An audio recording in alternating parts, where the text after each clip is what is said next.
Hi viewers, welcome to our channel. Jammu కాశ్మీర్‌లోని పెహల్గామ్‌లో ఉగ్రదాడి జరగడం మనం చూసాము. భారతీయులు 27 మందిని వాళ్ళు చంపేయడం కూడా చూసాము. అయితే ఈ ఘటనకు సంబంధించి దేశం మొత్తం కూడా దిగ్భ్రాంతి వ్యక్తం చేసింది. అందరూ కూడా ఒక తాటిపైకొచ్చేసి దీన్ని ఖండించడం కూడా చూస్తున్నాం. ఖచ్చితంగా భారత్ దీనికి గట్టి సమాధానం చెప్తుందని కూడా అందరూ కూడా ఆశిస్తున్నారు. మోదీ గారు కూడా గట్టి వార్నింగ్ ఇచ్చారు బీహార్ సభలోనే. మరి ఏం జరుగుతుంది ఈ ఘటనకు సంబంధించి అని చెప్పేసి దేశం మొత్తం కూడా ఈగర్‌గా ఎదురు చూస్తుంది. సో, ఈ ఘటనకు సంబంధించి మనతో మాట్లాడడానికి మోటివేషనల్ స్పీకర్ అండ్ కిన్నెర వెల్ఫేర్ సొసైటీ ఫౌండర్ అయిన నాగచంద్రిక దేవి గారు ఉన్నారు. వారితో ఒకసారి మాట్లాడి దీనికి సంబంధించి తెలుసుకునే ప్రయత్నం అయితే చేద్దాం. నమస్కారం మేడం. నమస్తే. మేడం, ఒక్కసారిగా దేశం మొత్తం కూడా దిగ్భ్రాంతి వ్యక్తం చేయడం చూస్తాం. అంటే ఉగ్రవాదుల దాడి ఇంతకుముందు కూడా గతంలో జరిగే యూరియన్ చూస్తాం. మనం పుల్వామా అటాక్ చూస్తాం. అయితే చాలా గ్యాప్ తర్వాత ఇక ఉగ్రవాదం లేదు మన దేశంలో, శాంతి నెలకొంది జమ్మూ కాశ్మీర్‌లో అనుకుంటున్న టైంలో జమ్మూ కాశ్మీర్‌లో షూటింగ్స్, మొత్తం టూరిజం పెరిగిపోయింది అనుకున్న టైంలో ఇటువంటి ఘటన జరగడం చూస్తూ ఉన్నాం మేడం. సో, ఎలా చూడొచ్చు? వాళ్ళ భార్యల ముందే, పిల్లల ముందే అతి దారుణంగా వాళ్ళని చంపేయడం, వాళ్ళ బతమేంటో కనుక్కొని చంపేయడం చూస్తున్నాం. మీరు ఏం చెప్తారు మేడం దీనికి? చాలా దారుణమండి ఇది అసలు. ఎందుకంటే మీరు ఇప్పుడు అంటున్నారు ఉగ్రవాదం పోయింది అని ఇక్కడ అనుకోలే. హ్మ్. అది ఉంటది వాళ్ళ దగ్గర ఎప్పుడు కూడా. మనకు లేదు.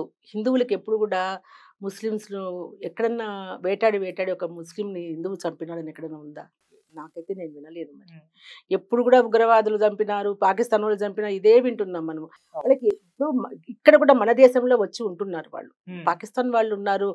వాళ్ళు ఇంకా నల్లగా ఉంటారు చూడండి. వాళ్ళని ఏమంటారు? ఈ జుట్టంతా ఇట్లా ఉంటది. వాళ్ళు ఏమంటారు వాళ్ళని?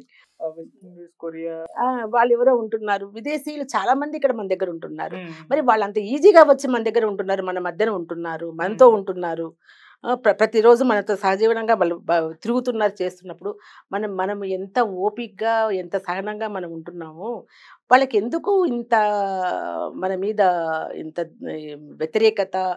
ఆహ్, అసలు వాళ్ళకి మనకి ఏ కక్షలు లేవు. ఇప్పుడు వేరే ఉద్దేశంతో ఇంట్లో ఉండి సంసారాలు చేస్తున్నారు. వీడు మనల్ని ఇట్లా చేసి నా ఆస్తి లాక్కున్నాడనంటే హ్మ్. ఏదో తన్నుకొని సావచ్చు అనుకోవచ్చు. హ్మ్. ఇది ఎక్కడ దాడండి అసలు? ఏదో ఇప్పుడు పర్యాటకం అనేది ఇంక అందరం కూడా ఇప్పటికి చాలా సార్లు పోయారు. అక్కడ చూస్తున్నారు, వస్తున్నారు. కానీ ఎప్పుడు ఏమీ ఎలాంటిది జరగలేదు. హ్మ్. అట్లనే అమాయకంగా వీళ్ళంతా మరి తల్లులు, పిల్లలు, భర్తలు అంతమంది 29 మందిని వాళ్ళెంత దారుణంగా చంపినారని వింటుంటే అసలు నిజంగా నాకు చాలా ఏడుపొచ్చేసిందసలు. ఎందుకంటే ఆ పరిస్థితిని మనం తలుచుకొని ఆన్ ది స్పాట్‌లో ఉంటే అది అసలు వాళ్ళు మరి వాళ్ళు ముస్లిమ్సా? హిందువులా?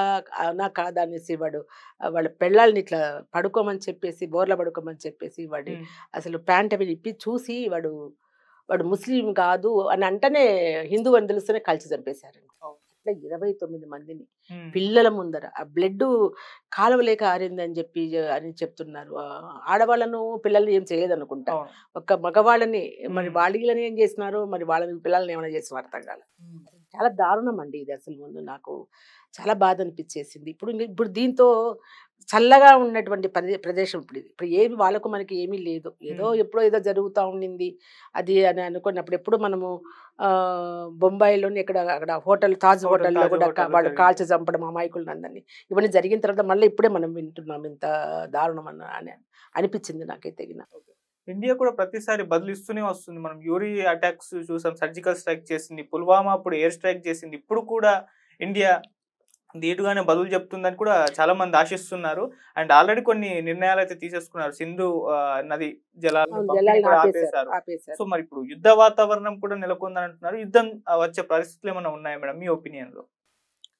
ఇప్పుడు మనం ఒకటి చేస్తే వాడొకటి. ఇప్పుడు వాళ్ళు చంపినారు. మనం నీళ్ళు బంద్ చేసాం. ఇప్పుడు మనం హ్మ్. నీళ్ళు బంద్ చేసినాము. ఏదో విమానాలు ఫ్లైట్ అదే దారి మళ్ళిచ్చి ఏదో ఇటు రావద్దు మా దాని పేరు నుంచి మీ విమానాలు పోకూడదు. అవును. పోతే కాల్చేస్తామని చెప్తున్నాడంట. హ్మ్.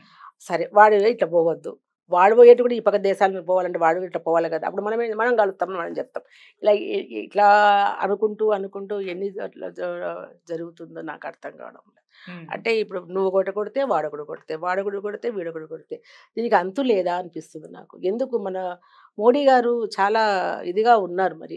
హ్మ్. వారు తీసుకున్న నిర్ణయాలు కూడా చాలా బావుంటాయి కూడా. మరి ఈ విషయంలో పాకిస్తాన్ విషయంలో దీంట్లో ఆయన ఇంకా చాలా గట్టిగా ఆలోచించి ఆయన ఏదో ఒకటి దీని సొల్యూషన్ హ్మ్. ఇప్పుడు సొల్యూషన్ కాదు. మన కాళ్ళకాడ చూసుకొని ఏదో నీళ్ళు బంద్ చేయడం అనేది కాదండి. హ్మ్. ఇంకా మంచి గొప్ప సొల్యూషన్ చూసి ఇటువంటి పోరాటాలు, చంపడాలు మధ్యలో మనమే గదండీ పోయేది అమాయకులం. హ్మ్. అప్పుడు వాళ్ళు పోయిన వాళ్ళు అక్కడికి ఎవరు వాళ్ళు ఏదో చిన్న చిన్న జాబ్ చేసుకునే వాళ్ళు, ఏదో బ్యాంక్ ఉద్యోగస్తులు.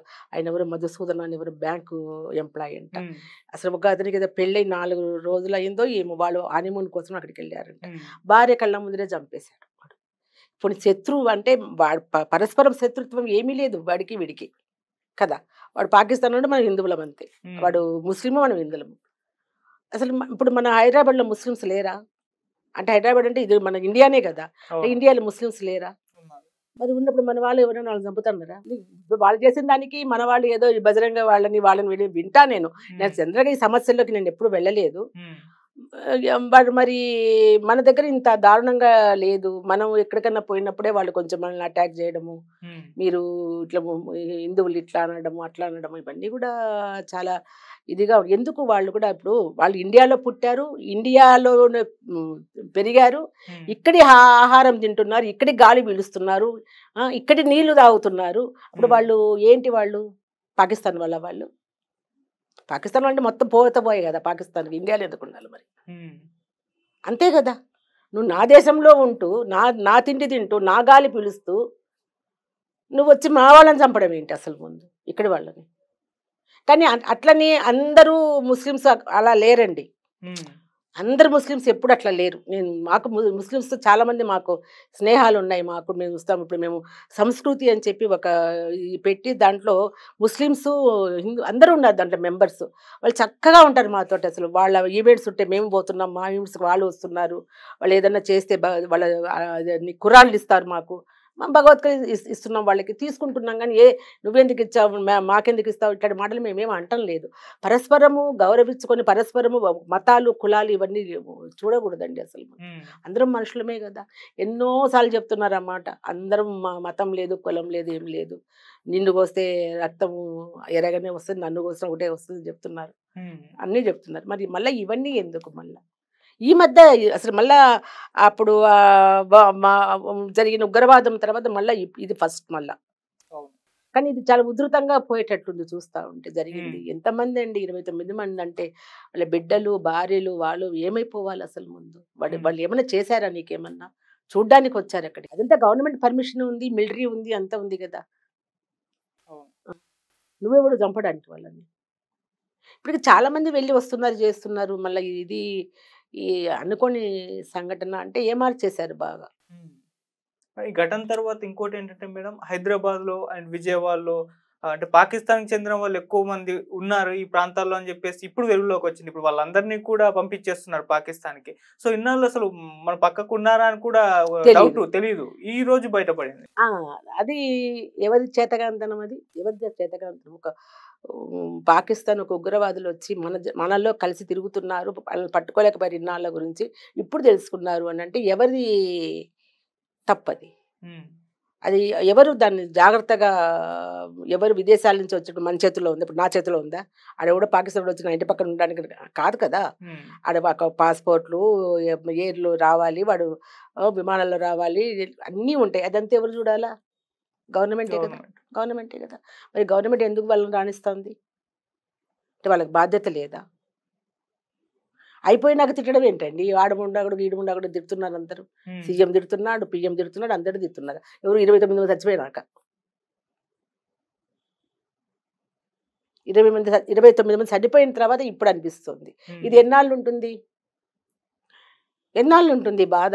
ఈ పొద్దు ఒక రోజు, అవును. రేపు ఒక రోజు, ఎల్లుండి ఒక రోజు. అవతల ఎల్లుండి మర్చిపోయి మళ్ళా మన మనం మన మంత్రులు, మన మినిస్టర్లు, మన సీఎంలు వాళ్ళకి అవసరమో అవి చూసుకుంటా పోతారు తప్ప వీళ్ళ మీద తగ్గిపోతది.